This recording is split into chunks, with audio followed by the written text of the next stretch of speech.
Hello to you. This is the fall of Islam as prophesied by Muhammad, the Muslim prophet. The fall of Islam.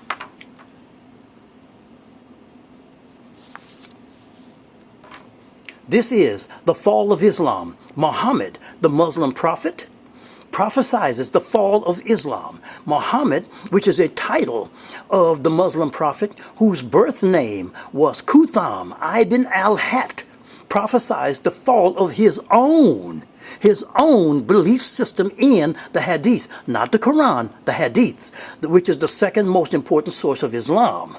Now, unknown to the mass majority of Muslims by the tens of millions, and only known to the ayatollahs, imams, sheikhs, scholars of Islam, and a few others, non-Muslims alike, is the Hadiths of Muhammad, which prophesies the complete downfall of Islam. If you are a Muslim and you accept the prophecies of Muhammad as valid and as going to happen, then you will believe and accept the fall and vanishing of Islam forever, just as your Muslim prophet says and prophesies, and you won't accept nothing less. So let's begin. First, the fall of Medina, then the fall of Mecca, then the fall of Islam in total, as prophesied by Muhammad, the Muslim prophet. First, the definition of Sahih.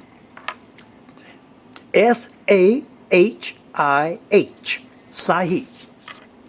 The definition of Sahih, S-A-H-I-A, a word originating from Persia or Iran today, then becoming Arabic. Sahih means genuine, authentic, sound, valid, trustworthy, accepted by all scholars. Hasan means good. Daif means weak.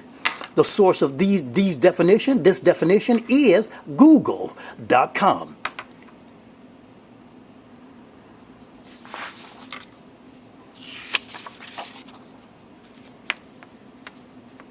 Now, to continue, the source of this particular hadith is from Google.com.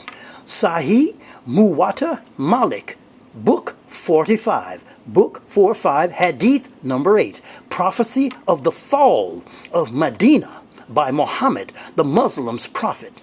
It reads, Yahya related to me from Malik, from Ibn Himas, from his paternal uncle, from Abu Hurairah, that the messenger of Allah, may Allah bless and grant him peace, said, Medina will be left in the best way that is until a dog or wolf enters or urinates on one of the pillars of the mosque or on the minbar.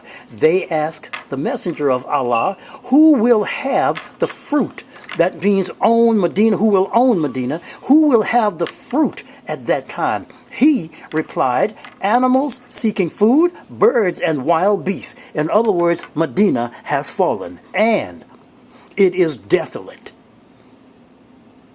This is the prophecy of Muhammad, the Muslim's prophet. The source of this particular hadith is Google.com. Sahih al-Bukhari 1596.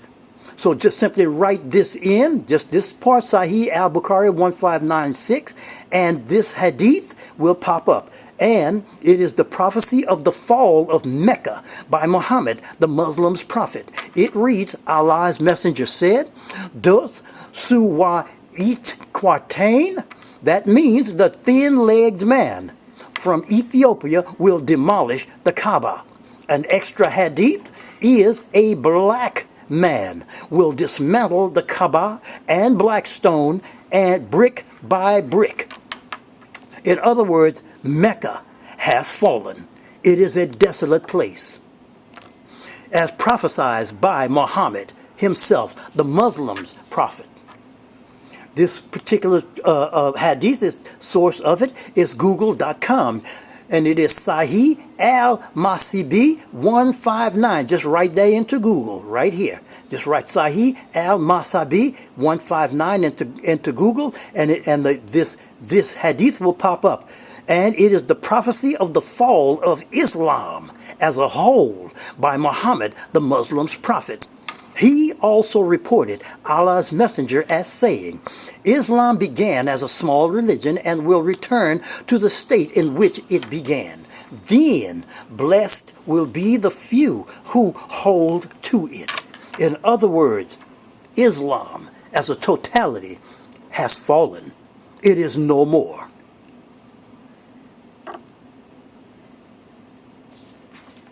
This here is extra hadiths. The source of these extra hadiths is google.com. The first one, Sahih al-Bukhari 392. Just write this into Google right here. Just write that part right there, Sahih al-Bukhari 392, and this hadith will pop up. It reads, I have been ordered to fight the people, the whole of humanity. That's what that means. The whole of the human race. I have been ordered to fight the people until they say none have the right to be worshipped but Allah. And if they say so, pray like our prayer, face our Qibla, that's the direction of the prayer or worship you're doing, the way you're turning, east, west, east, south, and so on, and slaughter, as we slaughter all non-Muslims. That means Christians, Jews, atheists, agnostics, Republicans, Democrats, communists, tyrants in every form. Slaughter, as we slaughter all non-Muslims, that's what that means. Then their blood and property will be sacred to us, and we will not interfere with them except legally, and their reckoning will be Allah's. Another extra hadith is Sahih al-Bukhari 6922. It reads, whoever changes his Islamic religion, then kill him. Another extra hadith is Sahih Sunan and Nasai 4059 and 4061. It reads, the messenger of Allah said, whoever changes his religion, kill him. In Sharia law, this means whoever changes his Islamic religion, if they are already Muslim, you cannot stop being Muslim or you'll be killed. Also, Sharia law simply states that if you are a Jew or Christian or whatever, and you decide to change your religion from one to the other, then you are to be killed if you don't change it to becoming a Muslim. So therefore, you are being forced in both ways of becoming a Muslim, or you will be killed. Because you will be given the threat to your life to become a Muslim. The Muslims call it an invitation. You will be given this threat to your life. They call it an invitation that you become a Muslim. And if you say, no, I won't become a Muslim, then you are given, then you are to pay the jizya, which is a slave tax. A slave tax. And if you say, no, I'm not going to pay you, I'm not going to be your slave and let you live high off the hog, I'm not going to pay no slave tax, then you are to be killed. You are to become a Muslim at the point of a gun or a sword, way back when. And if you become a Muslim, you can't change it. This is Sharia law.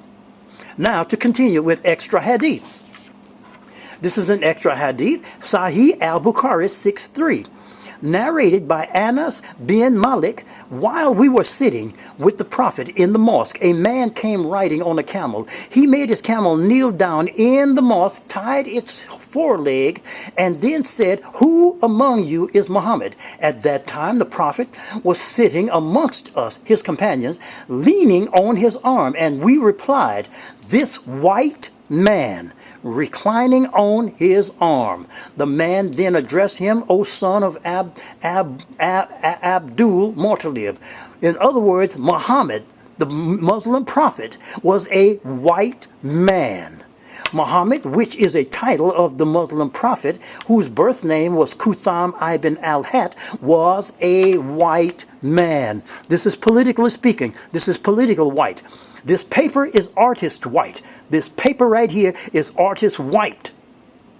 But we're not talking about artist white. We're talking about political white. White man, political white. Of which is nothing but killing and murdering and slaughtering and oppressions and everything else. You name it. Now, this particular hadith was taken off of Sunnah.com. It was taken out of Sunnah.com, which is one of the largest Islamic sites on the internet. was to save the belief system. They have to save Islam to propagate it. So this hadith is Sahih al-Bukhari. But the reason there's no number is because they took it out.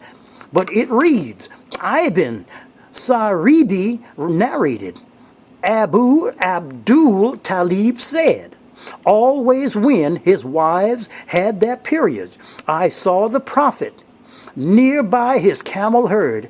There he had loving intercourse. Do you get the message? Loving intercourse with the female animals. Sometimes he also turned toward the young animals of both sexes. This is a prophet? That's the question. What prophet in the whole universe? But this source of this hadith is go to google.com and you write this right here. Quora.com, Quora.com, and go through Quora.com until you reach this hadith, and you will reach it. It reads Q-or-dot-com/did-y-or-a-goat-y-dash-have-sex-with-a-dash-a-dash-camel-dash-sex-allowed-in-Islam. I want to thank everyone for listening and watching, and please have a good day, and share this video. Please share this video and subscribe, and we will catch each other on the next video, and you have a good day once again.